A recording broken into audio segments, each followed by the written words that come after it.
di pagi menjelang siang hari ini.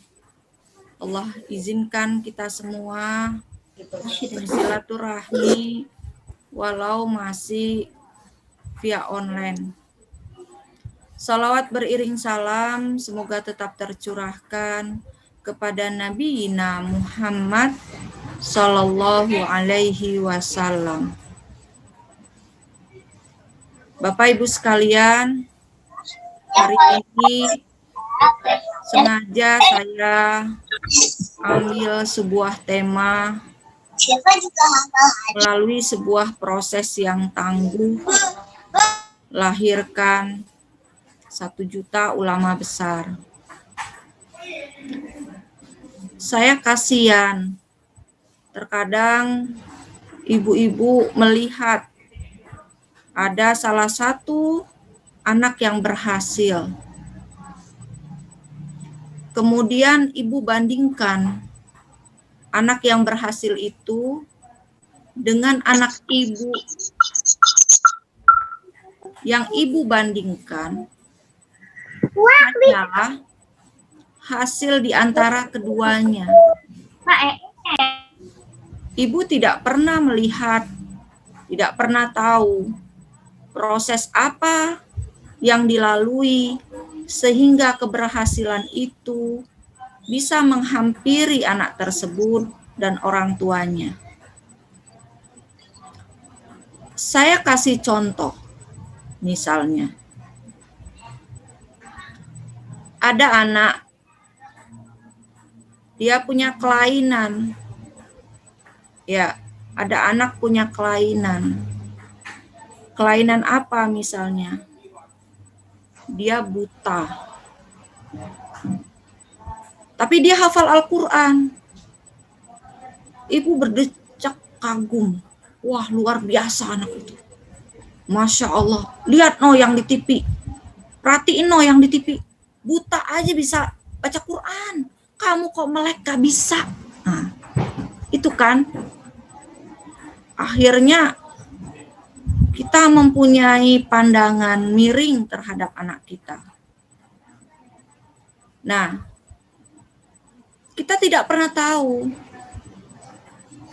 proses apa yang dilalui oleh anak buta yang hafal Al-Quran bersama ibunya. Ternyata perjalanan panjangnya itu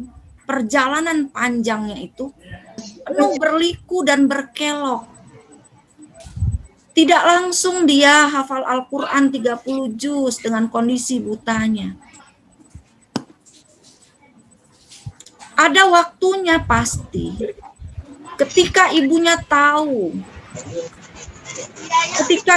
tahu kalau si anak ini dalam kondisi buta, ibu bayangkan apa yang ibu akan rasakan ketika ibu tahu ternyata bayi yang dilahirkan itu adalah buta.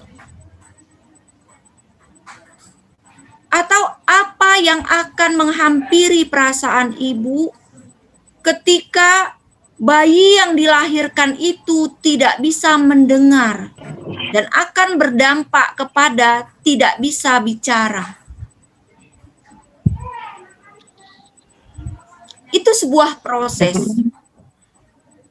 Bagaimana proses itu sangat panjang, sehingga sang ibu bisa bangkit dari rasa yang ada, sang ibu bisa bangkit melewati itu semua. Proses si ibu bangkit, mendampingi si anak. Ibulah yang menjadi mata anaknya. Bagaimana proses sang ibu menjadi mata anaknya? Itu tidak seindah kata-kata yang dituliskan dalam sebuah rangkaian cerita. Tentu itu sebuah perjalanan yang sangat panjang.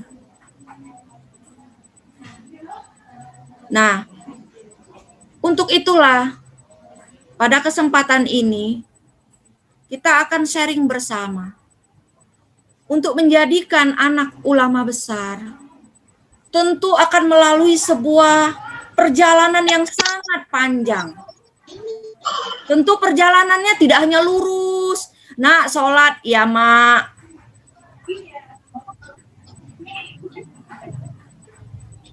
Nak, baca Quran, ya mak. Nak, mandi, ya mak. Nak, kesini, iya mak. Itu mah kehidupan yang seperti itu kehidupan dalam angan-angan ibu-ibu, iya nggak?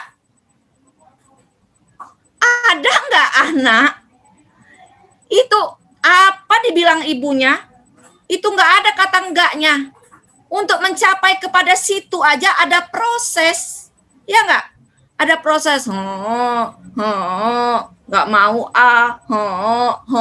nangis, ya nggak? Tentu melalui sebuah proses yang sangat panjang. Silakan ditampilkan slide-nya.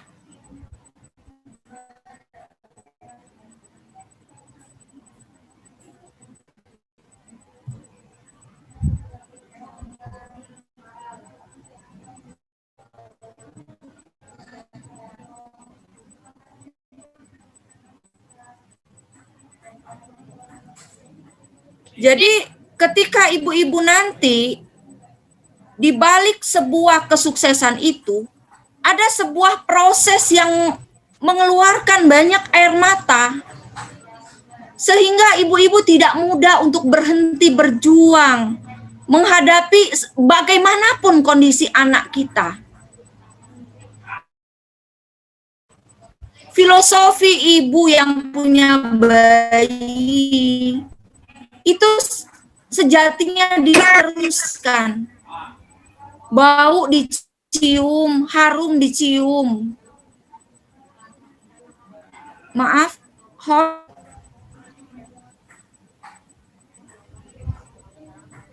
suara saya bisa ditangkap nggak ya? Bisa, Ustazah. Jelas, Ustazah. Alhamdulillah. Alhamdulillah. Iya, hostnya mana ya? Belum ditampilkan ya. Jelas.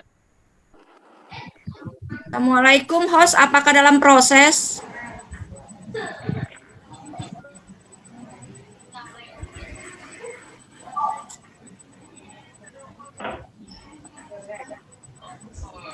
Nah, ini ya. Manusia terbang dengan kesungguhan dan cita-citanya. Host ini nggak kelihatan semua ya. Burung terbang dengan sayapnya.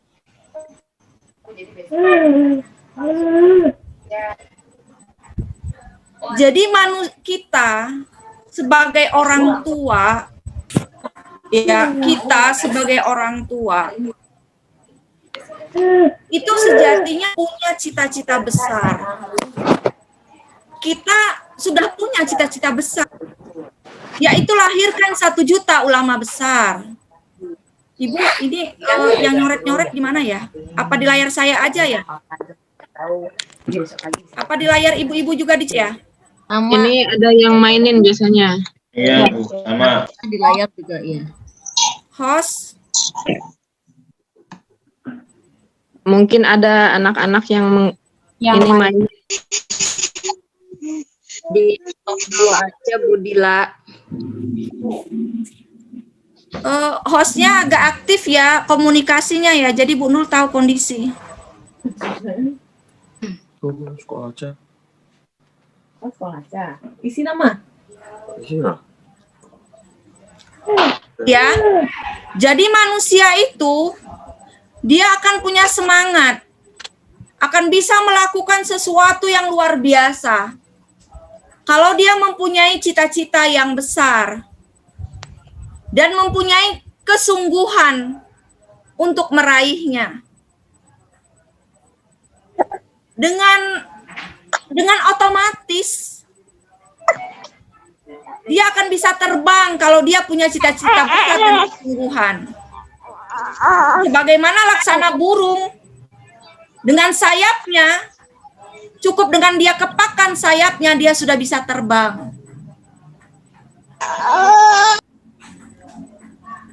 Dalam kitab Ta'lim Muta'alim, orang itu berhasil dengan kadar kesengsaraannya. Sebesar apa kesengsaraannya, sebesar itulah kemuliaan yang dia dapat. Jadi kalau prosesnya biasa-biasa aja,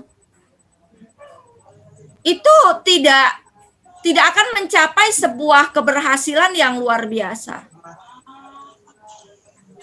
Orang misalnya, dia punya cita-cita yang tinggi, tetapi kesungguhannya rendah. Atau sebaliknya, kesungguhannya tinggi, tapi cita-citanya nggak ada. Dia tidak akan mendapatkan sebuah ilmu yang banyak. Tidak bisa mendapatkan ilmu yang banyak. Lanjut slide-nya.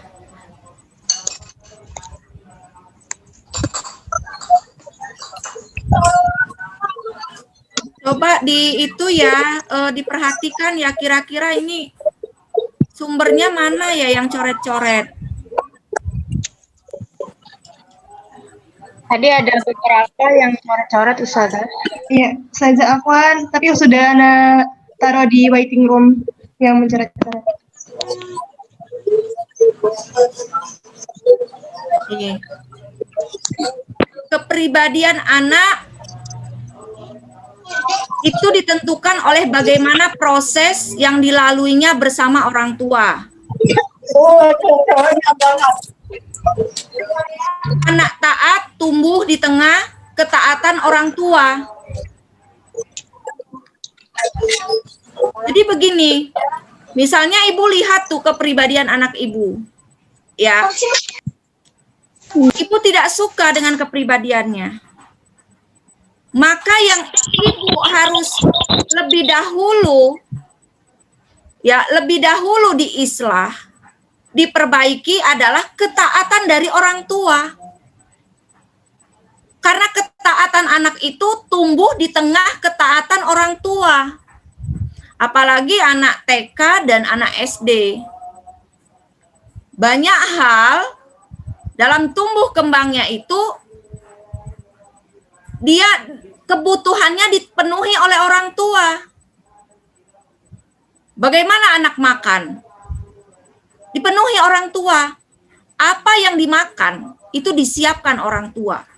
Bagaimana cara makan? Dia lihat orang tua. Apa yang dia pakai? Pakaian disiapkan oleh orang tua.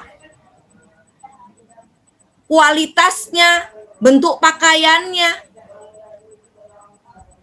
Dan yang dilihat pertama kali adalah bagaimana cara orang tua berpakaian. Cara anak berdoa. Dia melihat apakah ibu senantiasa berdoa? Bagaimana kehusukan bapaknya dalam berdoa? Itulah hal yang sering dilihat anak. Apakah Al-Quran itu dilihat oleh anak 24 jam? Jadi, ya, warna hitam, ada warna hitam dalam diri anak. Maka sumber hitamnya jelas itu dari orang tua di antaranya. Karena waktu mayoritas dihabiskan oleh anak usia TK sampai SD itu bersama orang tua. Kita introspeksi diri. Apakah kita termasuk orang yang taat? Apakah kita mendampinginya 24 jam? Apakah kita mendampinginya 24 jam penuh ketaatan dan ilmu? Itu jawaban semuanya. Next.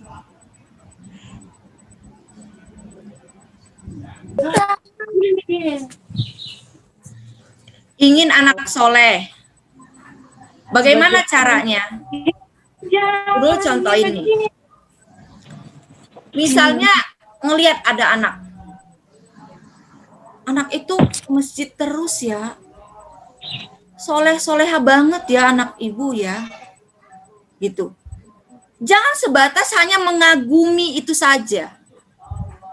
Tapi pelajari proses kenapa anak itu bisa senantiasa sholat di masjid, sholat 5 waktu, tepat waktu, dan punya kesadaran. Itu ada prosesnya. Proses apa yang dilalui oleh ibunya? Mau membiasakan anak mulai dari TK sampai dengan MI, sholat subuh di masjid, sholat subuh tepat waktunya. Proses apa yang kita lalui? Tentu kita duluan yang harus bangun. Pertama kita duluan yang harus bangun. Ini sholat subuh ya, Bu Nur belum bicara sholat tahajud. Sholat subuh, kita duluan yang harus bangun. Kalau ada proses membangunkan, berarti kalau subuhnya 4:30, maka kita harus bangun paling tidak 3:30. Karena apa? Gak mungkin kita baru bangun mata masih merem begini bangunin anak, gak mungkin. Kita harus wudhu dulu, kita cuci muka dulu, kita bersih-bersih dulu, kita sholat sunnah dulu. Dan untuk mencapai pada titik itu, buat orang yang pertama melakukannya, adalah ada sebuah proses memaksakan diri untuk bangun di 3:30, jam 3. Untuk melakukan itu tidak gampang buat semua orang. Kecuali orang-orang yang memang sudah terbiasa hidupnya begitu. Ya, kecuali orang-orang yang sudah terbiasa kehidupannya, rutinitasnya seperti itu. Dia harus memaksakan dirinya bangun, menghilangkan rasa kantuknya. Atau bisa aja dia akan berdebat panjang dengan suaminya. Atau suami berdebat panjang dengan istrinya. Atau ada proses penolakan dari suaminya. Atau penolakan dari istrinya. Atau penolakan dari orang-orang di sekitar dia yang berada di rumah itu. Boleh tantenya, boleh neneknya, boleh kakeknya, boleh siapa aja yang tinggal dalam satu rumah itu. Itu sebuah proses yang harus dilalui oleh ibu yang mempunyai anak terbiasa bangun subuh. Oke, sudah selesai pada dirinya, sudah selesai pada suaminya. Mulai dia akan berhadapan dengan anaknya. Anak kecil, Bu. Anak yang belum terbiasa. Anak kecil, anak yang belum terbiasa. Mohon ya videonya dibuka. Jadi kalau videonya pada dimatiin, Bu Nurul kayaknya oglek dah. Bicara pada orang-orang yang nggak ada orangnya. Ya, mohon adabnya ya, ibu-ibu ya. Videonya semuanya dibuka. Tolong ya host, dicolek kalau ada videonya yang nggak kebuka. Tolong dikontrol.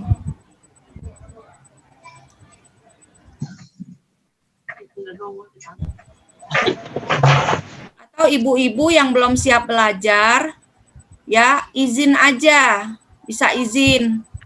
Jangan, ini Bu Nurul lagi proses untuk bisa pemikiran ibu-ibu ini sampai kepada sebuah pemahaman. Nggak enak Bu Nurul ngomong, ingin meyakinkan ibu-ibu berdiri, berputar-putar, beraktivitas apa. Ini kita lagi belajar ya, Bu ya. Kita lagi belajar. Ya. Nah, karena ini juga sebuah proses. Kalau ibu ingin anaknya sungguh dalam belajar, tidak akan lahir anak yang sungguh dalam belajar kalau ibunya kalau belajar pecicilan. Ya. Nggak akan pernah. Misalnya belajar, ada kursinya doang, ada lemarinya doang, atau ada bukunya doang. Nah, itu sebuah proses. Oh, anak itu rajin banget. Anak yang rajin belajar tentu tumbuh dari seorang ibu yang rajin belajar, seorang ayah yang rajin belajar, seorang ayah yang sering membaca buku, seorang ibu yang sering membaca buku, yang di rumahnya banyak buku, yang aktivitas sehari-hari di rumah itu sering diihsas oleh anak dekat dengan aktivitas bersama buku.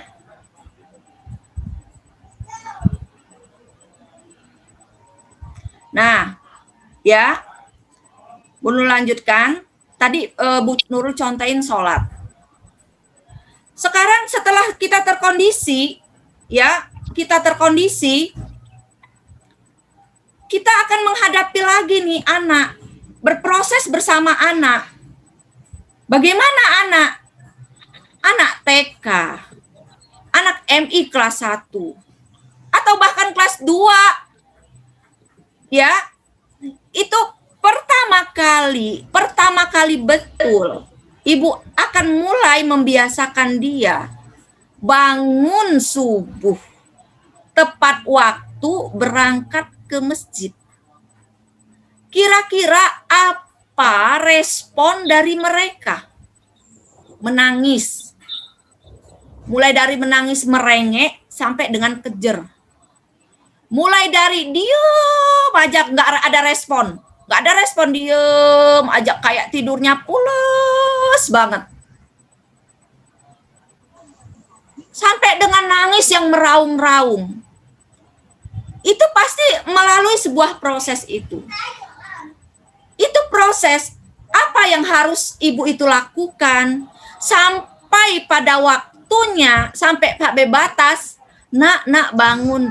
Iya Bu, kemudian dia duduk, langsung dia berwudu, atau dia langsung mandi, ambil gamis, pakai peci, langsung pergi ke masjid kalau laki-laki. Itu nggak serta-merta begitu. Ada sebuah proses negosiasi, ada sebuah proses meyakinkan, ada sebuah proses membangunkan. Masing-masing ibu punya cara masing-masing. Kalau anak dari awal ya, start awal banget. Misalnya saya pengen dia bangun jam 4. Maka saya start bangunin dari jam 3. 1 jam saya udah prepare bangunin dia. Jadi 1 jam tuh. Karena kan buat pemula, anak itu nggak langsung melek, Bu. Kalau dibangunin kayak kita aja kan ya. Mata berat, badan masih berat. Nah, dengan dibangunin, mungkin dia mau melek dikit dulu, golek-golek menggeliat dulu, hilangkan rasa kantuknya dulu, duduk dulu dia, agak ngelamun dikit, ya kan? Itu udah mending itu yang begitu. Ada yang minta gendong. Ada ibu anaknya tidur aja. Ada yang diangkatnya anak tuh nggak juga nangis, diem aja tetap tidur. Sampai diwuduin sama ibunya, diem aja tetap tidur. Dipakein alat sholat atau dipakein sarung tetap diem aja dia. Dibawanya lah sama ibu itu ke masjid, tetap diem aja dia itu. Dan itu kadang berjalan tidak sehari 2 hari, Bu. Berbulan-bulan lamanya. Dan seorang ibu itu tidak pernah menghentikan usahanya sampai anak tersebut mempunyai kepribadian yang soleh. Begitu juga dengan mencintai Al-Quran. Senang belajar. Adakah misalnya seorang ibu itu sebuah waktu belajar di rumah. Memang diciptakan di rumah itu rumah belajar. Rumah belajar itu bukan setting kayak kita ngecat warna pink atau hijau. Rumah belajar itu memang hidup. Rumah belajar itu memang itulah aktivitas di rumah kita. Tidak ada dia pernah melihat kegiatan lain kecuali proses belajar. Dia bertanya dalam rangka itu apa Umi, mengapa itu Umi, warnanya apa Umi, kenapa warnanya bisa kuning Umi. Begitu juga ketika Uminya bicara. Tidak ada pembicaraan yang hampa. Kecuali sebuah proses pembelajaran. Coba kamu lihat. Itu semut. Semut itu coba berjalan. Coba kamu hitung kakinya. Jadi memang nuansanya nuansa belajar. Mau di dapur nuansanya bisa belajar. Coba cabai itu. Kamu rasain cabai itu yang warna apa itu yang kamu pegang? Warna merah Umi. Coba kamu rasain rasanya apa? Coba cabai itu. Sekarang kamu buka tuh. Apa itu yang itu namanya? Apa ini Umi? Itu bawang. Coba kamu kupas. Coba kamu rasain tuh gigit bawang. Rasanya apa itu? Coba kamu tulis tuh. Cabai warnanya apa? Rasanya apa? Bawang rasanya apa? Coba bawang tambah cabai di plastik itu dihitung. Bawang jumlahnya berapa? Cabai jumlahnya berapa? Jadi ada berapa cabai Umi? Itu di kulkas ada berapa cabai? Tomat Umi ada jumlahnya berapa? Jadi aktivitas yang memang mencintai ilmu. Ada nggak misalnya yang di rumah itu yang diomongin ya, belanja aja, jalan-jalan aja, hal-hal yang bersifat sia-sia aja, belanja di mall, main di mall, game, yang seperti itulah kehidupan seperti itu. Tentu di rumah seperti itu tidak akan lahir seorang anak yang mencintai ilmu. Tidak akan lahir. Ya. Contohnya lagi, satu lagi Bu Nurul contoh. Anak yang punya kebiasaan menghafal Al-Quran secara mandiri. Atau anak yang punya kebiasaan murojaah. Anak yang punya kebiasaan ba'da subuh, ba'da maghrib, dia sudah tahu itu waktu belajarnya. Itu diawali dengan apa? Diawali dengan diuber-uber dulu. Nggak mau. Dan nggak maunya bukan dalam waktu sebulan, 2 bulan. Bahkan dalam waktu bertahun-tahun lamanya. Tetapi seorang ibu itu terus saja yang namanya maghrib murojaah, yang namanya subuh murojaah. Terus saja, terus menanti sampai itu menjadi akhlaknya anak.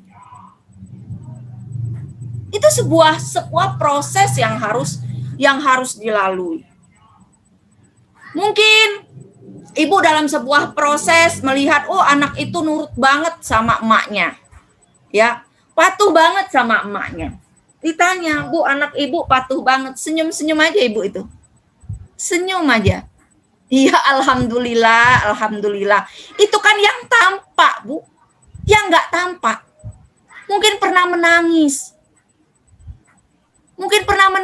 Karena apa dia menangis? Anaknya diam-diam tuh main HP. Nangis ibu itu. Kenapa kamu bisa main HP, Ndok? Kan sudah Mama larang. Kenapa, Ndok? Lagi mana aku nggak main HP? Orang aku lihat ibu main HP mulu. Ya kan kalau Mama udah gede, Nduk. Ya aku juga kecil kan mau juga kayak Mama. Oh, ibunya sadar. Berarti dia ini main HP karena saya. Ya, Nduk, kalau gitu, Mama minta maaf ya. Karena salah Mama kamu jadi begini. Suka HP. Karena Mama suka pegang HP. Mulai sekarang, Dok, HP ini tak taruh di sini aja. Kita taruh di atas lemarian, Dok. Sini. Kita taruh di sini. Kalau nanti pas belajar, waktu belajar baru kita ambil berdua. Kalau sudah kita taruh lagi di sini ya. Kita berdua sudah nggak lagi main HP. Kita berdua berjanji sama-sama untuk Mama jadiin kamu ulama, terus kamu jadi ulama, Yondo. Kan gitu. Artinya seorang ibu itu melihat, oh ternyata anak saya jadi begini itu karena saya. Kenapa anaknya sulit sekali untuk ngapal Al-Quran itu? Suruh pegang Al-Quran dia susah. Oh, setelah diperhatikan oleh mamanya, ternyata gara-gara saya misalnya nggak pernah pegang Al-Quran, nggak pernah murojaah di depan anak, tidak pernah baca Al-Quran. Setelah diketahui oleh mamanya seperti itu, maka dengan memaksakan diri, kan awal ya. Kalau awal itu kita harus paksakan diri kita. Dengan memaksakan diri, kita ambil tuh Al-Quran. Kita belajar bareng sama anak kita. Atau mungkin kita itu bacaannya banyak salah dan dibetulin sama anak kita. Atau kita banyak benarnya dari anak kita, tapi kita ya mengikuti aja prosesnya. Kita ikuti belajar bersama. Itu sebuah proses. Jadi nggak serta-merta. Nggak ada anak yang bisa berhasil itu tanpa sebuah perjuangan dari orang tua memaksakan diri untuk punya proses yang sama dengan anaknya. Berikutnya.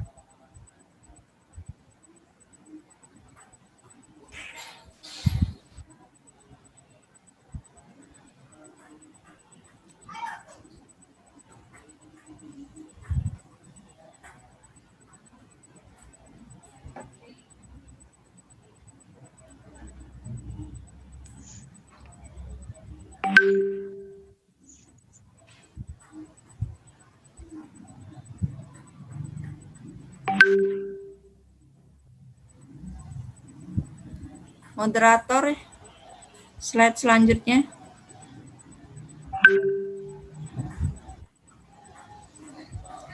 Ini ya, anak soleh itu dengan kesolehan orang tua. Anak salah dari dosa orang tua. Kesolehan itu bukan diturunkan, Bu. Bukan. Kesolehan itu bukan diturunkan. Tetapi kesolehan orang tua itulah yang memproses anak menjadi soleh.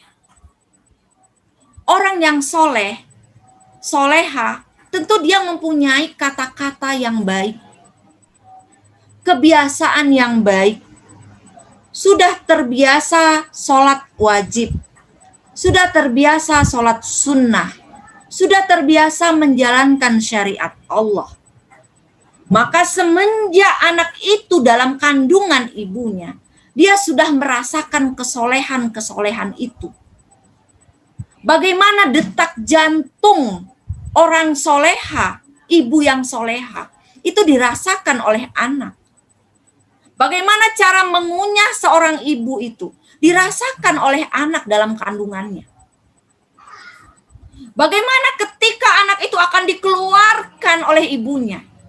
Teriakan orang yang soleh itu tentu beda dengan orang yang salah. Sangat beda sekali. Apakah dia akan berteriak? Apakah dia akan berzikir? Itu sangat beda sekali. Cara menyuapi orang yang salah dan orang yang soleh itu tentu berbeda. Ibu yang soleha, bapak yang soleha, cara menegurnya, cara sehari-harinya, cara mengkondisikan anaknya, cara menunjukkan sikap-sikap yang selalu dilihat oleh anaknya, itu tentu berbeda. Dan itu sebuah proses panjang yang membentuk kepribadian anak. Dan anak yang salah, diantaranya adalah dosa orang tua. Dosa apa? Dosa telah memberikan pendidikan yang salah. Dosa tidak memberi contoh sholat subuh. Dosa tidak membangunkan anak sholat subuh. Dosa tidak mempersiapkan anak pakaian menutup aurat. Dosa tidak membiasakan anak menutup aurat. Dosa memperlihatkan aurat di muka umum sebagai contoh bagi anak perempuannya. Dosa berkata sembarangan kepada orang lain. Dosa memberikan contoh kepada anak senang fitnah, ghibah, menyakiti orang lain. Dosa telah mencontohkan tidak suka terhadap Al-Quran.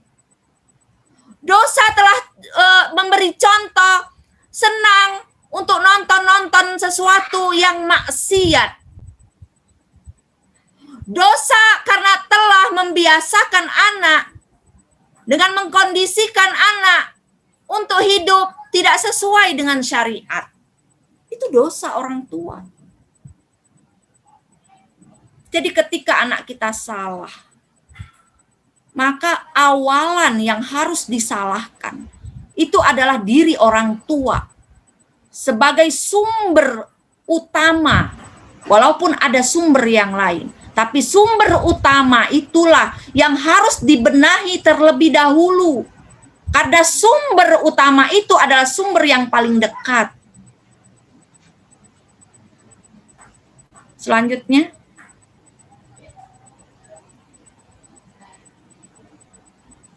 Nih, ini udah sering Bu Nurul sampaikan. Kesalahan yang mungkin tak pernah Ibu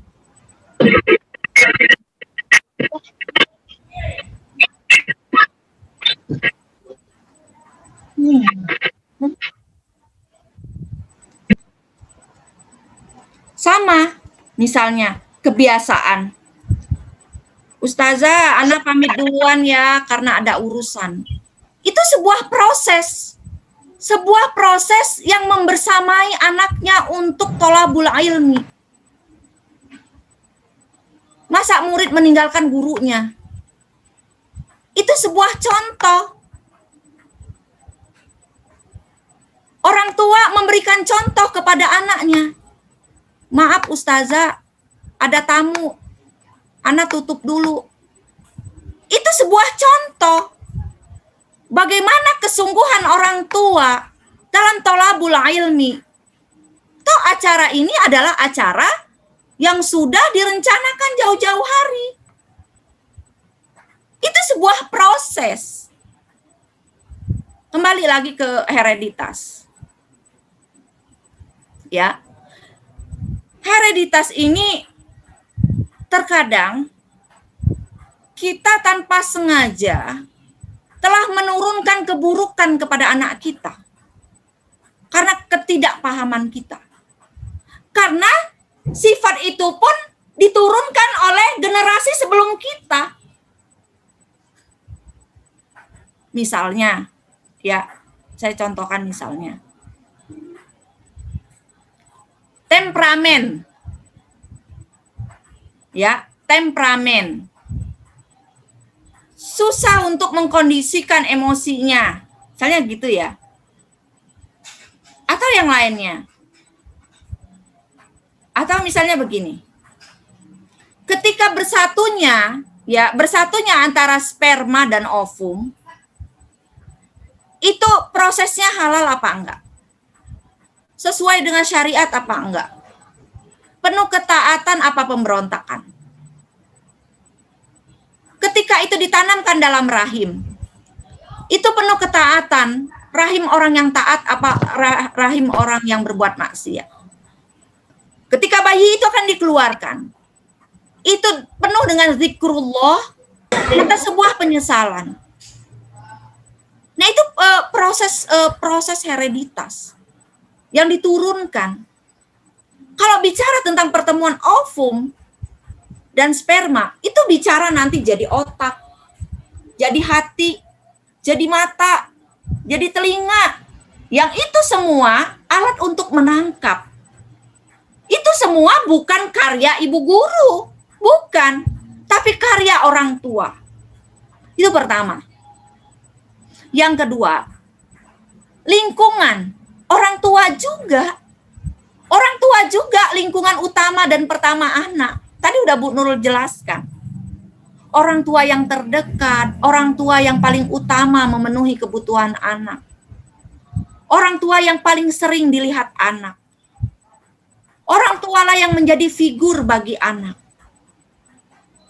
Maka saleh dan salahnya anak itu tergantung pada orang tuanya. Nah, untuk itu Bapak Ibu sekalian, mulai dari sekarang belajar untuk menjadi taat bagi anak kita bukan sesuatu yang sangat mudah, bukan. Kalau tidak pandemi, ya kan, masih ada solusi. Solusinya apa? Misalnya, Bapak Ibu bekerja, ya. Kemudian Bapak Ibu carilah sekolah yang bisa, ya, dikasih wakalah. Kemudian Bapak Ibu bekerja sama dengan baik, berkomunikasi, seperti yang selama ini telah berjalan dengan baik. Tapi di masa pandemi ini, coba bayangkan, di masa pandemi ini, anak-anak itu bergantung full, bergantung penuh dengan Bapak Ibu sekalian. Itu bertambahlah faktor utama kesolehan anak itu di pundak orang tua. Dan sampai kapan Bu Nurul? Allahu a'lam. Kita juga belum tahu. Orang-orang masih divaksin sekarang. Nggak tahu itu bagaimana dampaknya, pengaruhnya terhadap penurunan pandemi ini. Tidak tahu. Makanya Bu Nurul menganggap penting menyampaikan ini. Mulai sekarang,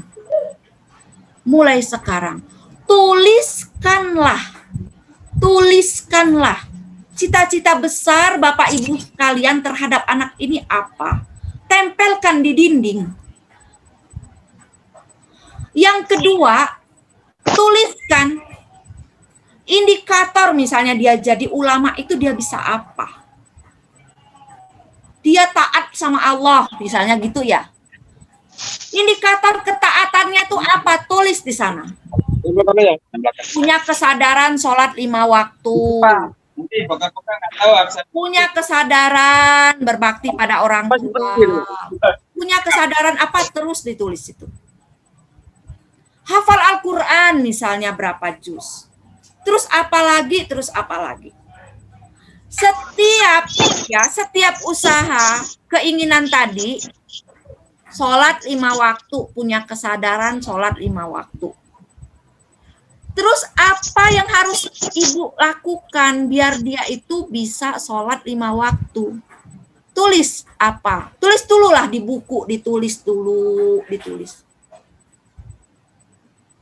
Di sampingnya ditulis apa yang mau Ibu lakukan, ya, Ibu pengennya apa yang harus Ibu lakukan, nanti kendalanya apa di samping tulis. Anak ini akan nangis, anak ini nggak mau, anak ini bakal marah-marah, bapaknya bakal marah. Nanti apa kendala di situ? Dikatakan di bawah, aku harus melalui semua ini. Insya Allah semua ini akan berlalu. Ibarat berlalunya malam menuju pada siang. Yakinlah, yang namanya mendidik begitu, Bu. Ada prosesnya dia terbaring aja, ada prosesnya dia tengkurep, ada prosesnya dia merangkang, ada prosesnya dia bisa berjalan dan berlari. Kalau kita terus menstimulannya. Anak itu awalnya tidak bisa membaca. Kemudian dia bisa membaca. Itu kita ajarin hurufnya banyak kali tuh. Proses ngajarin A, ngajarin B, ngajarin huruf A, 1A itu nggak bisa 1 kali. Lama sekali untuk awal mengenalkan huruf A itu. Karena dia belum mengerti A itu apaan sih A itu? A itu apa ya? Kayak ayam, apa makanan, atau apa? Nggak paham dia. Iya kan? Dia bisa sebut aja A. Kita ambil B, A juga. Ambil C, A juga. Ambil D, A juga. Nah, seperti itu tadi. Paham ya ibu-ibu? Tulis tuh. Cita-cita besar apa? Indikatornya apa? Jadi ulama itu. Punya kesadaran. Berbakti sama orang tua. Indikatornya apa? Kalau diminta tolong, segera melakukan. Di sini kendala yang akan dihadapi apa kira-kira? Masih aja main, pura-pura nggak denger. Ah, mak, males, apa-apa. Katakan di bawah, aku harus melalui itu semua. Ingat, Bu, kata Imam Syafi'i, ulama besar, sudah nggak tahu lagi tuh badannya jadi apa. Tapi ilmunya kemana-mana. Orang tidak akan merasakan manisnya berilmu kalau dia tidak melalui kesengsaraan, kesusahan, keletihan dalam belajar. Begitu juga ibu-ibu. Tidak bakalan kita merasakan anak kita bisa jadi ulama besar kalau kita tidak mau bertahan melalui dengerin tangisannya. Nggak mau, mak, males, mak, susah, mak, sudah bosan nguber-nguberin dia. Nah, kalau kita udah males ngadapin anak kita, sudah menyerah kita, sudah cita-citanya terhenti. Siapa lagi yang akan menerima anak kita kalau tidak orang tuanya? Nah, sekali lagi Bu Nurul ingatkan, mungkin tolong diingatkan ya Bu Fitri, Bu Aisyah, buat bulan depan kita akan membahas kembali bahaya medsos. Bu Nurul ingatkan kembali, medsos itu bagaikan pedang yang sangat tajam. Sejak awal Bait Qur'ani berdiri, kita sudah sampaikan, kita tidak bertoleransi dengan medsos. Di negara-negara lain itu punya peraturan, anak boleh pakai medsos itu usia 18 tahun sampai dengan 21 tahun. Ada yang 18, ada yang 19, 20, 21. Anak boleh bebas pakai medsos. Karena apa? Karena medsos itu bagaikan pedang yang panjang, Bu. Yang tajam. Kalau ibu kasihkan itu pada anak, maka sama dengan ibu tancap-tancapkan pedang itu ke ulu hatinya. Dan jangan pernah menyesal nanti. Karena pelakunya adalah ibu. Jangan bilang sejam aja, Bu. Jangan bilang Sabtu Minggu aja, Bu. Jangan bilang Sabtu Minggu doang, Bu. Sudah cukup. Ibu putuskan urat nadinya. Kalau memang dia mau ada kebutuhan untuk belajar karena kita sekarang online, Bu, temani dia. Temani. Aturlah program ibu, diatur program ibu. Kalau memang ibu misalnya ngantor, programnya tidak bisa di otak-atik, disiasatilah. Apa pakai silabus, apa pakai resum, atau siaran ulang, atau ada misalnya guru privat yang nemenin. Intinya anak itu tidak dibiarkan sendiri dengan HP-nya. Jangan pula gini, saya dampingi ustazah. Ya betul. Anak ada di mana, Bu? Ruang tamu. Ibu ada di mana? Di dapur. Ya, Bu. Itu bukan dampingi. Kalau enggak tuh, dia di samping kita belajar. Di samping kita ngupas bawang, samping kita cuci beras, samping kita nyuci baju, samping kita jemuran. Jadi ibu bisa lihat tuh isi HP-nya di samping nih begini. Posisi laptop, posisi dia belajar dengan laptopnya, berdakwah dengan laptopnya, dengan HP-nya, itu di ruangan terbuka di mana ibu bisa lihat. Dan jangan pernah tinggalkan, misalnya, saya tungguin Ustazah, iya. Tungguinnya ibu di mana? Di dapur, nyuci, di kamar mandi. Dia di mana? Di serambi, depan. Ya.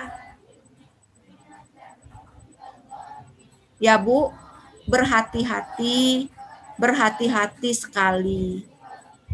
Kadang anak dia nggak mau, awalnya tuh nggak ingin. Tapi memang badai untuk menghancurkan generasi sangat kencang. Tahu sendiri misalnya iklan-iklan di YouTube, ya kan? Atau ada promo-promo di FB, ya kan? Nah mungkin kalau gambar-gambarnya bagus, anak-anak senang lihat warnanya atau apa, pertama dibuka, penasaran. Dibuka lagi, jadi kecanduan. Nah itu saja dari saya. Ibu sekalian, kalau ada yang mau didiskusikan, silakan.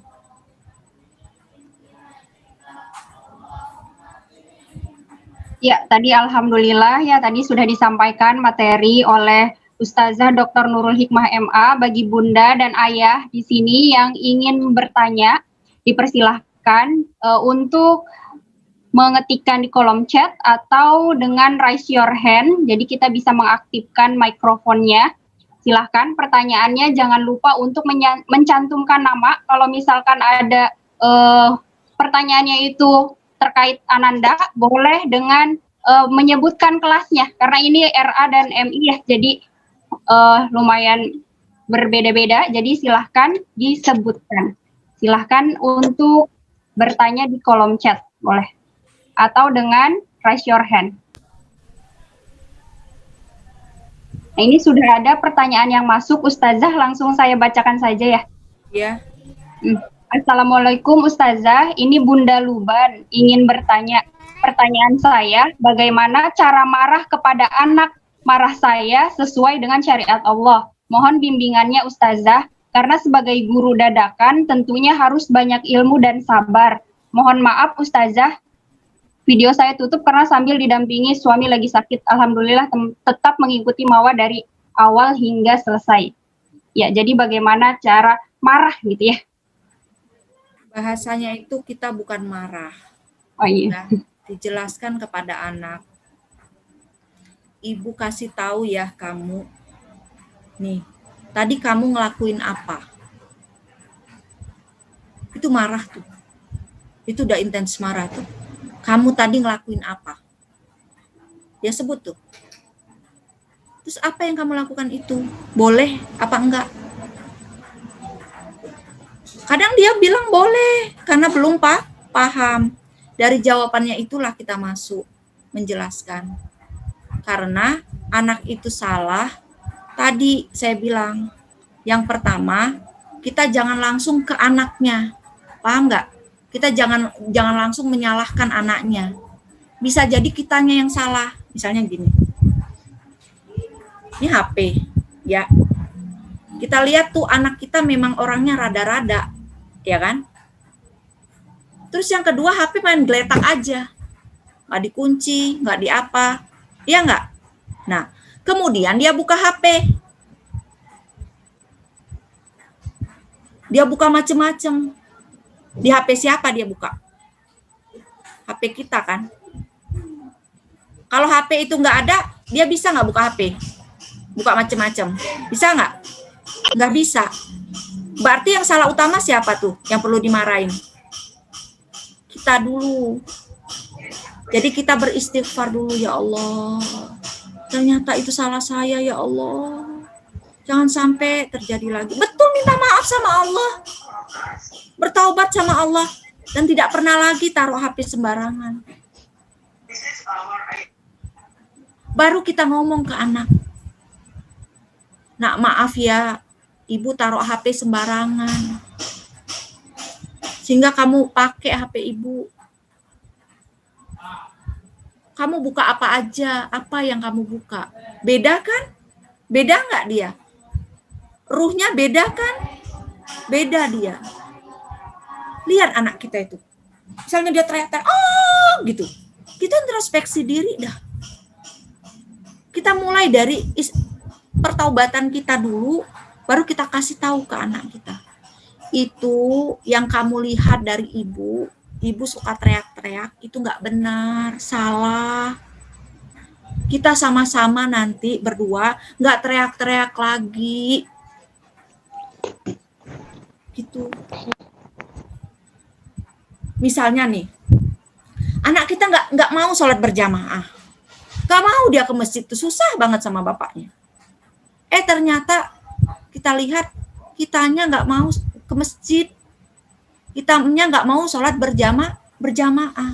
Maka kita awalin, nak, ibu sudah bertaubat sama Allah, sudah minta maaf sama Allah, mau sungguh-sungguh dalam ibadah, bisa dampingin kamu nanti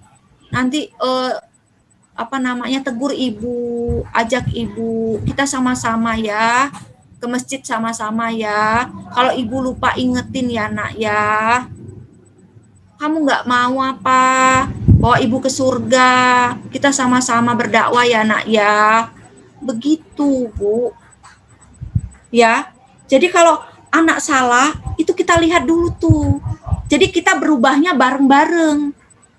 Nah, kalau rasa kita aja dah, kalau kita kerja misalnya sama orang, atau suami dah nyalain kita asal.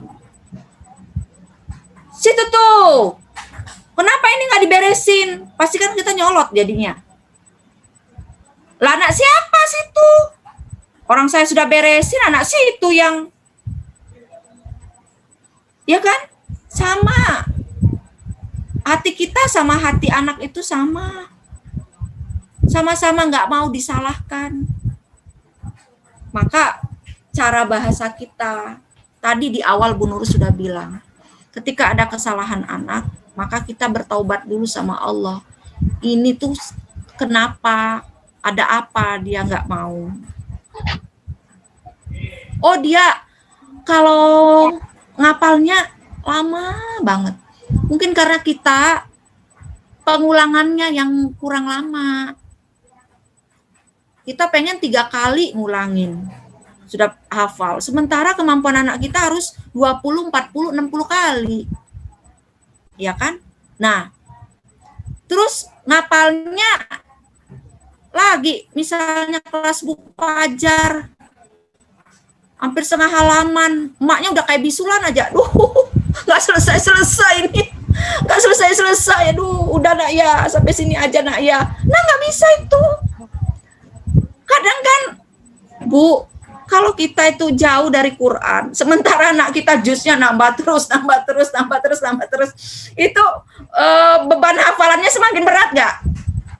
Nah, itu bisa nggak diikuti oleh ibu yang jauh dari Al-Quran? Bisa nggak? Nggak bisa. Jadi, kecintaan kita terhadap Al-Quran itu mengikuti gitu loh. Mengikuti, membersamai. Nah, kita lihat, kalau ada kesenjangan, memang kita juga 11-12 sama anak kita, ya. Jangan buru-buru cari guru privat. Kita dulu diperbaiki, Bu, sumbernya. Ya kita mungkin mungkin dia suka nyolot ini karena kita suka nyolot gitu. Kamu ini, misalnya gitu kan. Dia juga, apa mama ini? Gitu ya. Mungkin ini saya harus rem, saya harus perhatikan ini. Saya perhatikan. Nggak apa-apa, Bu, pelan-pelan, terus pelan-pelan. Oh, saya lihat misalnya apa, oh ini misalnya Fatima sekarang agak apa misalnya, terus saya perhatiin, kira-kira apa yang harus saya rubah, apa yang harus saya lakukan, kira-kira apa ya perbaikan diri saya, sehingga ini menutup sumber gitu. Baru nanti kita bersamai. Kalau memang harus ada yang dijelaskan, ya kita jelaskan. Tapi kalau harus ada yang kita akui, itu adalah kesalahan kita. Kita akui dan kita berubah bersama-sama. Itu ya, Bu. Ini bagus pertanyaannya. Inti dari kajian kita hari ini. Silakan kalau ada lagi. Ya, Masya Allah ya. Itu tadi dari Bunda Lubna ya. Bagaimana Bunda Lubna? Apakah sudah terjawab pertanyaannya? Insya Allah sudah ya.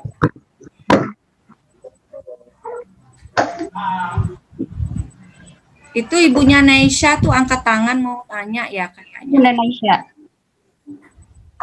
Oh, sudah jelas ya, tadi sudah jelas. Ya, pertanyaan selanjutnya. Bu, Bunda Naisha mau nanya tuh. Ya, silahkan Bunda Naisha. Assalamualaikum warahmatullahi wabarakatuh. Waalaikumsalam warahmatullahi wabarakatuh. Bagaimana cara menyikapi anak? Dasarnya ini kita tidak kenalkan dengan medsos. Satu ketika acara keluarga, saudara yang seumurannya itu sedang tergila-gila dengan K-pop. K-pop itu saya sendiri nggak paham ya itu apa. Dan dianggap gaulah itu apa itu K-pop. Apa Kak? BTS itu ya Pak. Kayak BTS itu dia dianggap ketinggalan zaman karena nggak paham. Dan dia merasa keluar. Dan akhirnya di satu acara keluarga itu dia ikut coba cari tahu dengan apa itu yang dimaksud. Dan akhirnya sampai rumah dia ada keinginan untuk mengerti lebih tahu apa sih itu K-pop, siapa sih mereka gitu. Ada rasa yang ingin tahu yang luar biasa sampai memberanikan diri meminjam handphone ke saya untuk cari tahu itu apa, bagaimana cara menghadapi, terutama untuk Naisa sendiri, untuk memberi pemahaman kalau itu nggak baik dan nggak ada faedahnya. Terima kasih Bu Nurul. Assalamualaikum warahmatullahi wabarakatuh. Iya. Nih, rasa ingin tahu. Semakin besar rasa ingin tahu, semakin cerdas anak. Tapi cobaan tersendiri bagi bundanya. Rasa ingin tahu. Rasa ingin tahu anak TK beda dengan rasa ingin tahu anak kelas 1 sampai kelas 3. Beda rasa ingin tahu anak kelas 4 sampai anak kelas 6, MTS dan MA. Kalau anak TK, rasa ingin tahunya apa? Rasa ingin tahunya mulai dari dia 2 tahun, itu dia rasa ingin tahu terhadap anggota tubuhnya. Ya kan? Semua anggota tubuhnya diuplak, semua yang dia tanyakan. Kemudian yang di sekitar, ini hewan apa? Ini apa? Tuh apa? Lihat bunga tuh apa? Lihat batu tuh apa? Ini apa? Tuh apa? Kan semuanya begitu. Itu anak TK. Alam-alam di sekitarnya aja. Tuh siapa? Ngapain dia datang? Nah, terus yang menjadi pertanyaannya, bolehkah aku main sama temanku? Main boneka? Main sini, aku main ke rumahnya, boleh nggak? Mama, temanku itu makan es krim, boleh nggak aku makan es krim? Temanku itu makan apa gitu, permen apa? Itu permen apaan ya? Dia di sekitar itu aja, dunia anak TK itu, ya. Nah, tapi bisa jadi Bu, bisa jadi dia akan terjadi lompatan pengetahuan, baik yang baik maupun yang buruk. Jadi bisa aja anak TK kayak Fatima itu dia apa ya? Dia kayaknya pengen ceramah bahasa Arab kayak kakak-kakaknya. Misalnya gini. Idza jaa nasrullahi wal fath, begitu. Semua ayat tuh kayak dia begituin. Itu kan yang baiknya. Bisa aja karena kakaknya bilang misalnya K-pop. Nanti dia kan ngomong K-pop terus bisa aja dia cari-cari juga bisa. Itu lompatan. Nah, kalau anak kelas 1 sampai kelas 3 dia sama dengan anak TKB. Ya, dia sudah menjelajah. Mulai menjelajah dia. Menjelajah ke permainan. Bentuk pertanyaannya itu sudah ke permainan.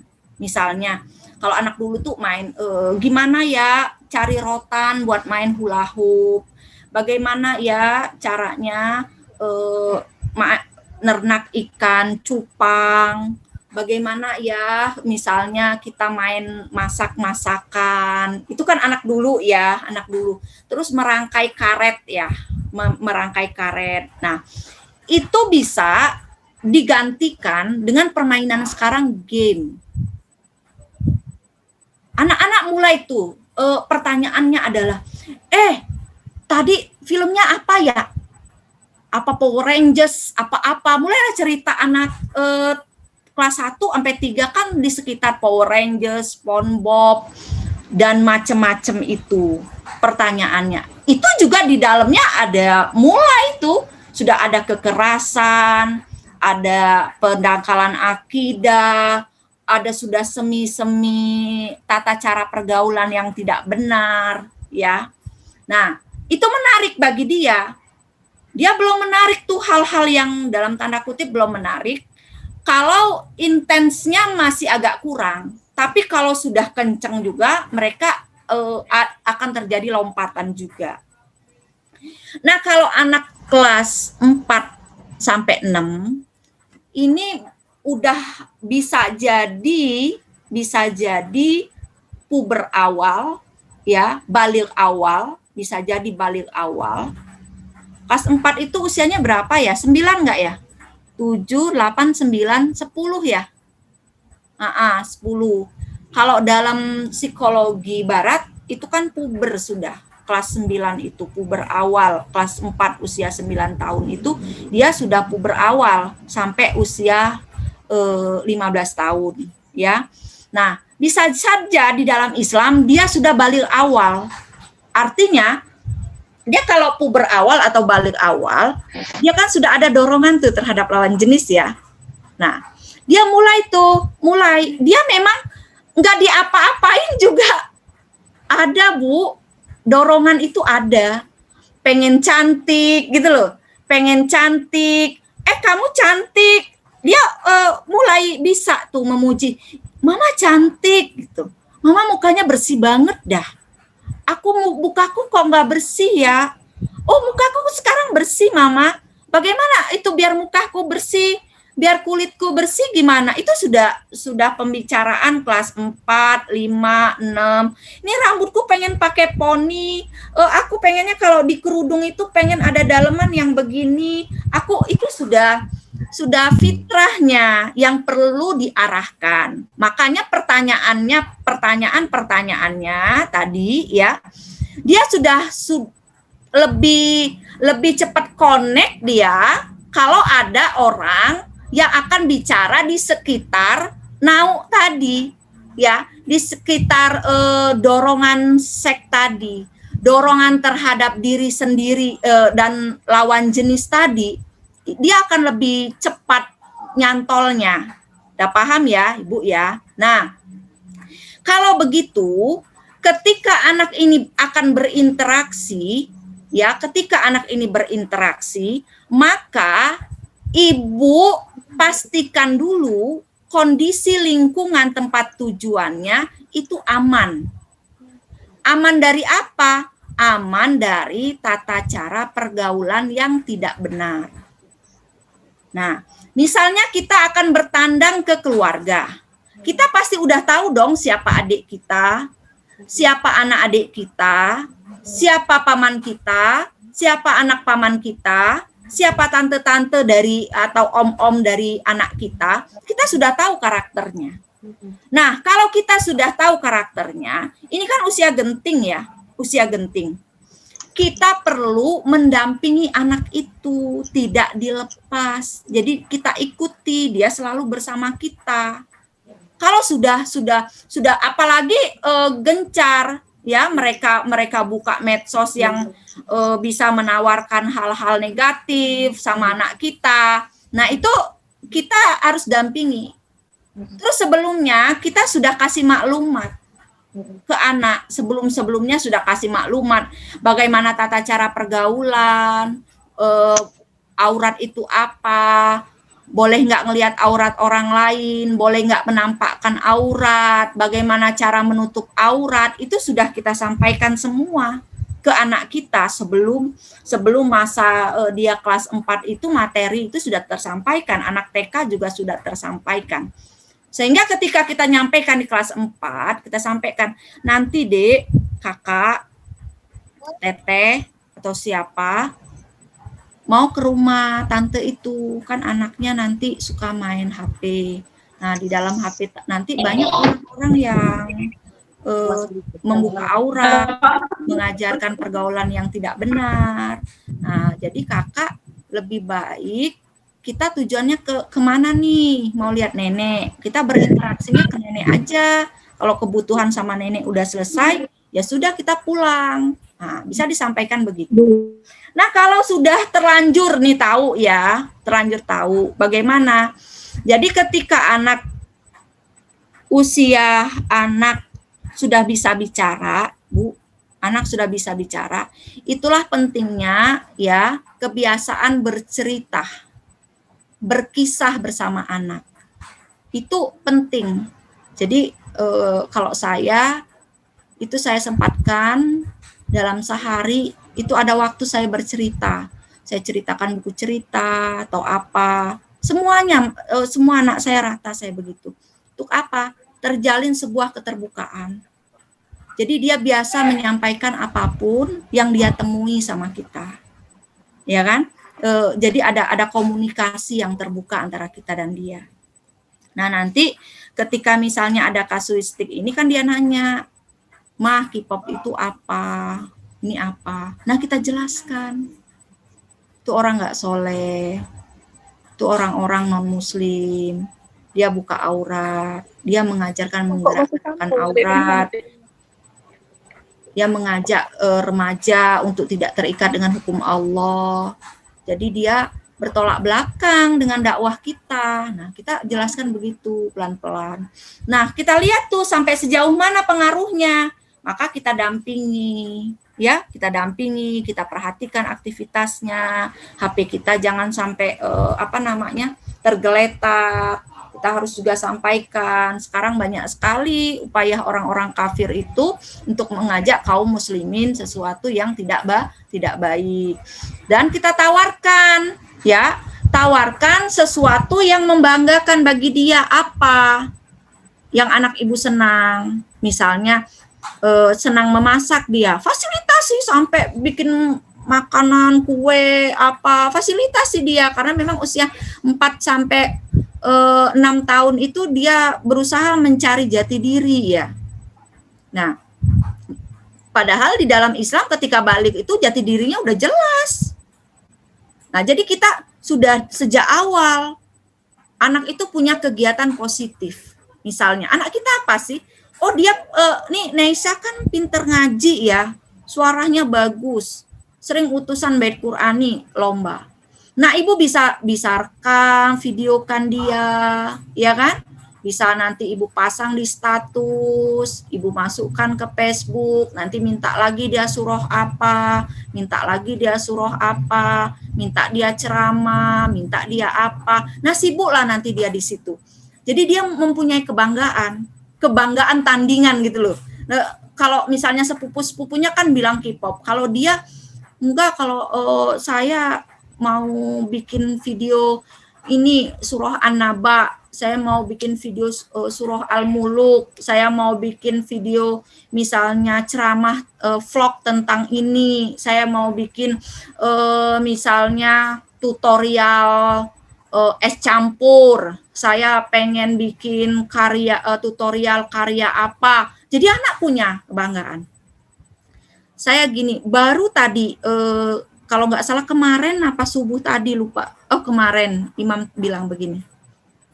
Bun, kalau nanti kelas offline, kelas sudah masuk, dia bilang. Oh, dia bilang gini, anak bait Qur'ani ini sudah ini ya, suka bicara politik katanya. bicara ulama meninggal, oh, kapan orang divaksin, presiden divaksin duluan, kan gitu ya. Terus ada menteri yang ketangkep, dia bilang gitu. Nah, nanti imam kalau di sekolah sudah masuk, imam mau cerita politik sama kawan. Politik apa, Mam? Kenapa? Saya bilang, karena kawan-kawan suka cerita kartun apa, imam nggak paham katanya. Terus kalau imam nggak paham, imam gimana, Mam? Imam, oh, udah tuh kalau nggak, imam kelitik-kelitikin aja dia, biar dia berhenti bercerita, karena menunjukkan kalau dia nggak bisa menyambung, bagi dia nggak bisa nyambung cerita teman itu kan malu ya. Jadi dia kelitik-kelitikin temannya, jadi temannya nggak bercerita lagi. Tapi dia sudah punya katanya bahan cerita. Nanti kalau sudah masuk, dia mau cerita tentang politik. Cerita tentang perpolitikan, tentang vaksin, tentang pandemi, dia bilang begitu. Nah, itu kan artinya dia sudah punya cerita tandingan, ya. Nah, contoh lagi misalnya, saya pernah posting, sama kasusnya, Abang Ibad itu selalu mengeluh, Bun, aku itu jadi nggak enak diri, Bun. Aku itu gimana ya? Temanku itu cerita terus film. Aku nggak bisa nyaut, Bun. Aku nggak bisa ngomong. Aku diem aja, Bun. Ya udah, kamu kemana gitu main? Kamu kemana mainnya? Ke perpus, dia bilang gitu. Ke perpustakaan. Oh, ke perpustakaan. Emang ada anak yang kayak kamu? Ada sih, Bun. Satu si Muas katanya.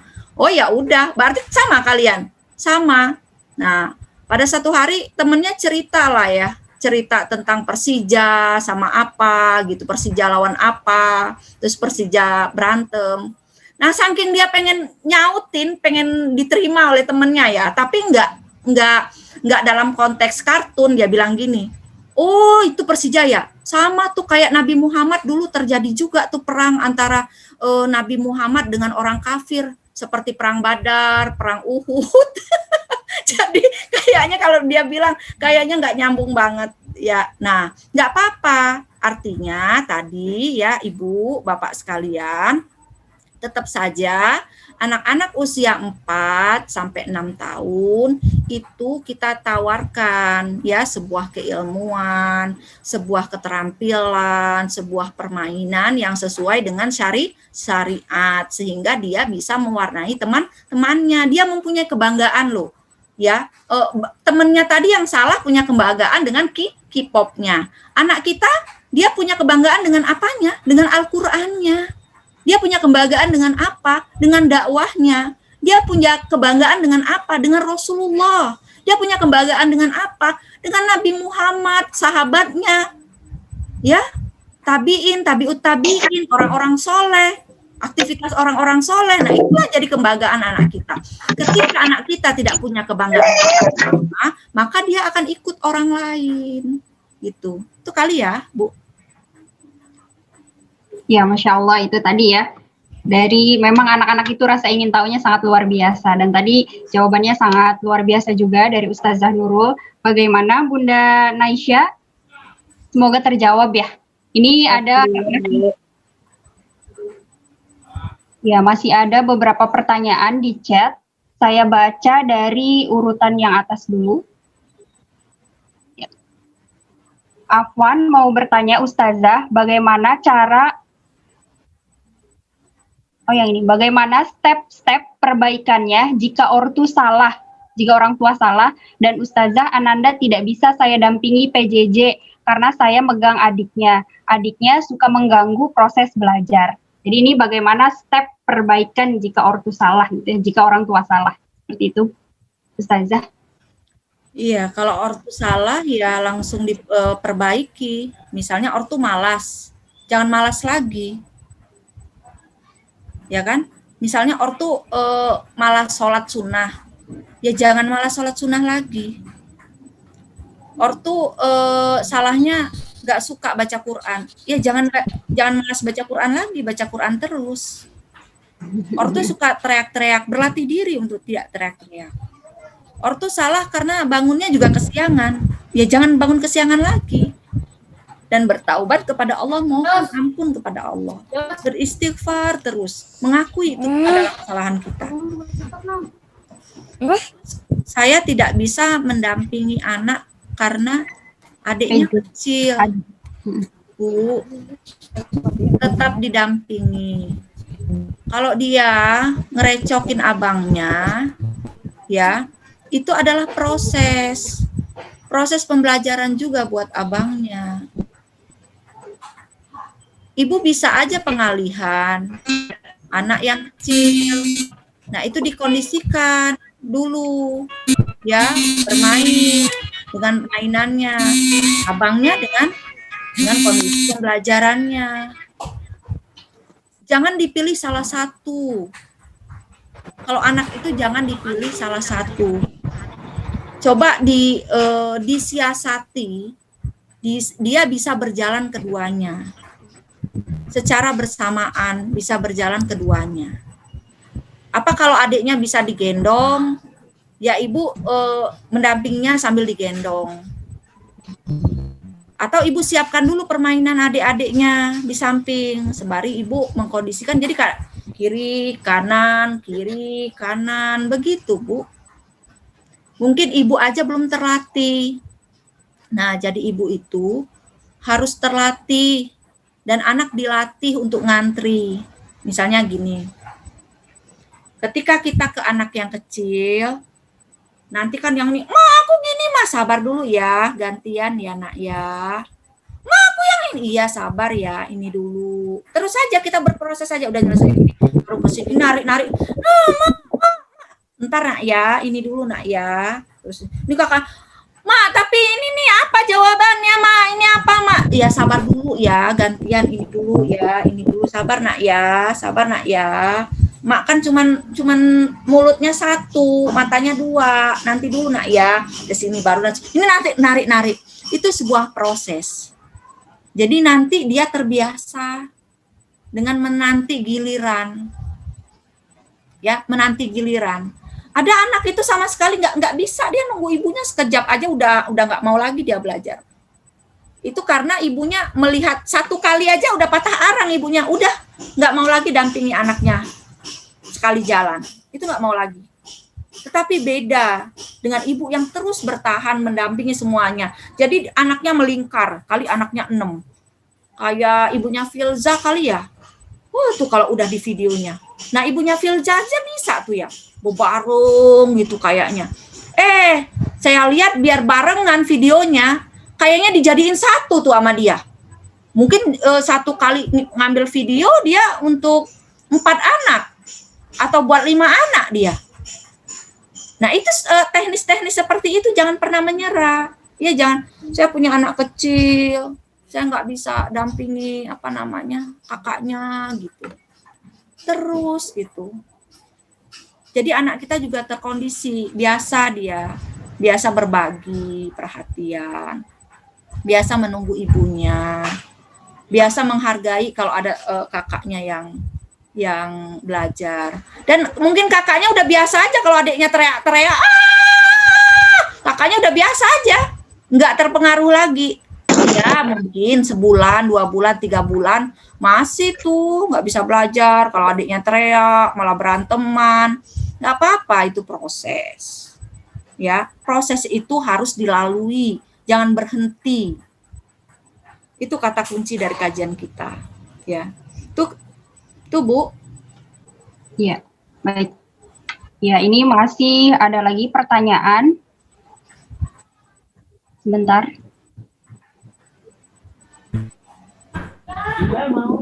Afwan mau bertanya, Ustazah, bagaimana cara menurunkan ego agar bisa meminta maaf kepada anak dalam rangka memperbaiki diri sehingga bisa memperbaiki karakter anak?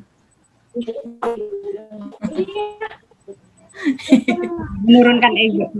Iya, apa yang harus kita malukan dari anak? Ya, apa yang harus kita pertahankan dari ego kita? Nggak ada yang menang dan kalah. Kebahagiaan kita, kenangan kita adalah ketika dia mendapat kemuliaan dari Allah, masuk surga, dan dia ngomong ke Allah, ya Rob, masukkan ibu saya ke surga ya Rob. Nah itu, kalau kita pengennya itu, kita ego nggak minta maaf. Hah? Yang, ya kan? Tujuan itulah yang membuat kita menjadi kuat. Tujuan besar itulah yang membuat kita menjadi kuat. Itu Bu. Ya. Ya, Masya Allah ya. Semoga pertanyaan-pertanyaan tadi bisa terjawab. Ini masih ada beberapa pertanyaan lagi di kolom chat. Nah, bismillah. Ustazah, bolehkah anak kita yang minta izin pinjam HP untuk edit-edit video? Anak saya lagi suka banget edit video katanya.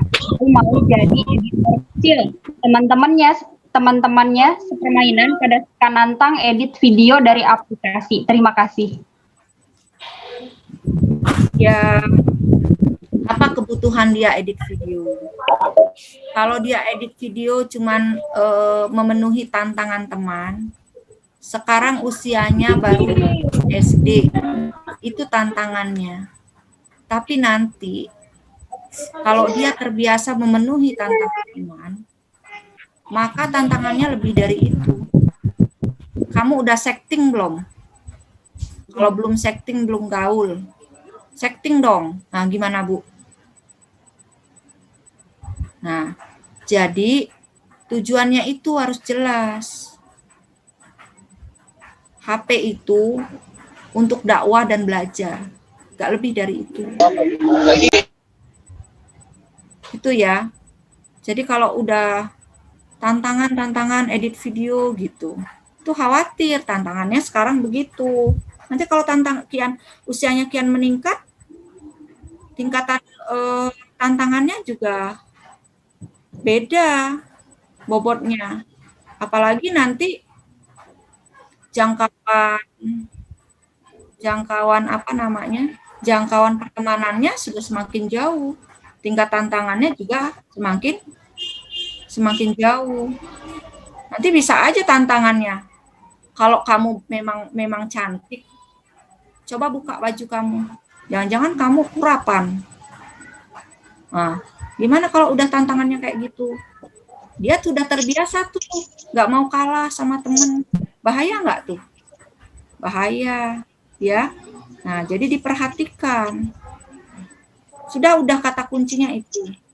HP itu untuk belajar dan dakwah. Titik. Untuk yang lain. Ada lagi? Ya, masih ada Ustazah. Assalamualaikum Ustazah. Saya Umi Muhammad Wais Al-Korni, kelas 2 Banda Aceh. Alhamdulillah kalau di rumah kami selalu menjaga sopan santun dalam berbicara.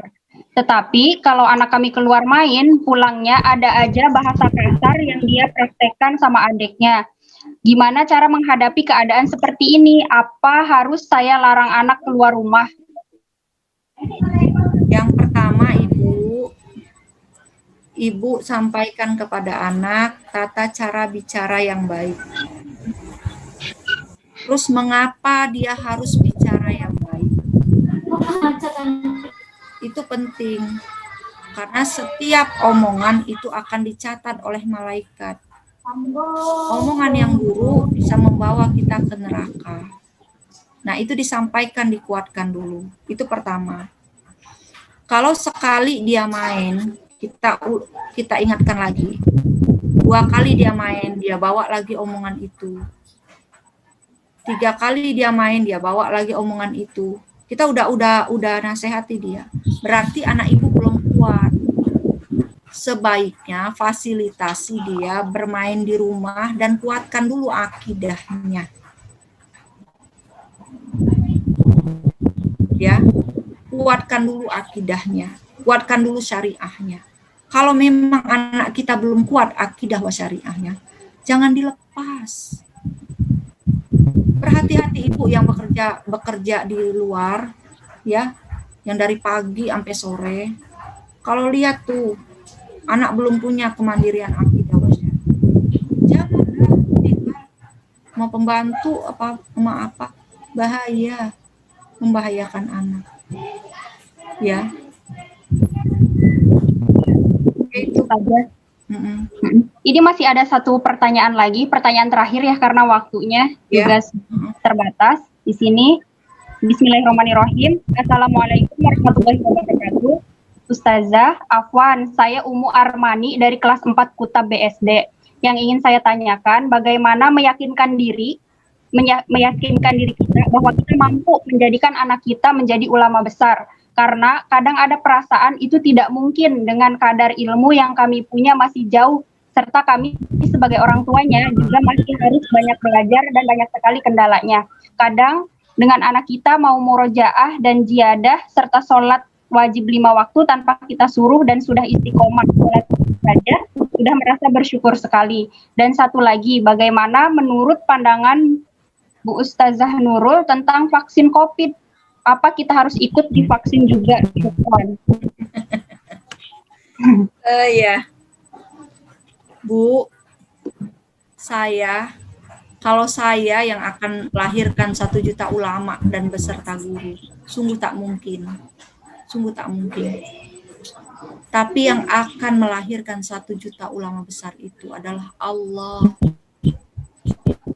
Allah lah yang akan mendidik mereka. Allah lah yang akan menggenggam hati mereka. Allah lah yang akan membuat mereka istiqomah, berjuang sampai nanti bisa jadi ulama besar. Ikhtiar kita apa? Ikhtiar kita melayakkan diri, melayakkan anak kita agar dia dipilih oleh Allah untuk dididik langsung oleh Allah. Itu ikhtiar kita, Bu. Ya. Kita optimis karena indikator-indikator pembelajaran yang kita berikan adalah indikator yang layak sekali anak itu ditunjuk oleh Allah, dididik oleh Allah. Bu, kalau ibu dan anak sholat tahajud, ibu dan anak sholat duha, ibu dan anak qiraatul Quran, bersedekah, berdakwah bareng anak, wattaqullah wa yu'allimukumullah. Ibu dan anak terkategori bertakwa kepada Allah. Maka ibu dan anak diajari oleh Allah. Bukan Bu Nurul, bukan. Yang punya hati ibu-ibu sekalian itu bukan saya, Bu.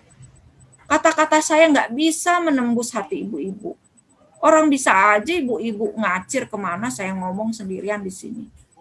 Tapi kan yang bisa membuat hati ibu bergetar itu Allah. Karena apa? Karena ibu pasang sinyalnya. Ibu sungguh-sungguh, ibu berjuang untuk terus memperhatikan kata demi kata yang mungkin tidak ada artinya ini. Tapi ibu bermunajat kepada Allah. Semoga di antara kata-kata itu ada satu cahaya yang sangat besar yang bisa membawa ibu ke surga Allah. Itu, Bu, ya. Jadi yang buat anak kita ke surga itu bukan gurunya, bukan kita, tetapi Allah. Kita hanya memproses dia agar layak dia dididik oleh Allah. Itu, Bu, ya. Terus bagaimana vaksin, Bu Nurul? Vaksin itu di wilayah pemerintah, Bu. Makanya kita butuh negara yang memang sesuai dengan syariat. Kalau individu, kalau skala kita nggak bisa melarang dan tidak bisa membolehkan, ya kan? Kalau pemerintah itu walaupun kita tidak mau, dia keluarkan aturan, bisa berupa denda, bisa berupa kurungan, itu kan mudah bagi pemerintah. Jadi memang mengenai vaksin ini itu wilayah negara. Makanya Ustaz bilang kan, anak-anak biar jadi ulama, nanti anak-anak lah yang memimpin. Hanya memimpin Indonesia, tapi memimpin dunia. Dengan apa? Dengan syariat, dengan Islam. Sehingga apapun yang diputuskannya itu bisa kita lakukan sebagai kaum muslimin. karena sesuai dengan syariat kita. Mungkin itu yang bisa Bu jawab. Itu saja. Mungkin tadi mungkin saya tutup ya, pertanyaannya sudah habis ya. Jadi sekali lagi, manusia itu terbang dengan cita-citanya yang tinggi dan kesungguhannya. Kalau burung terbang dengan sayapnya. Orang itu mulia, banyak ilmunya, bisa jadi ulama dengan kadar kesengsaraan yang dialaminya. Semakin sulit perjalanannya dalam sebuah proses, semakin dekat, semakin bisa anak itu menjadi ulama. Kalau kita bisa melalui kesengsaraan itu dengan baik. Itu saja dari saya. Billahi taufiq wal hidayah. Wassalamualaikum warahmatullahi wabarakatuh.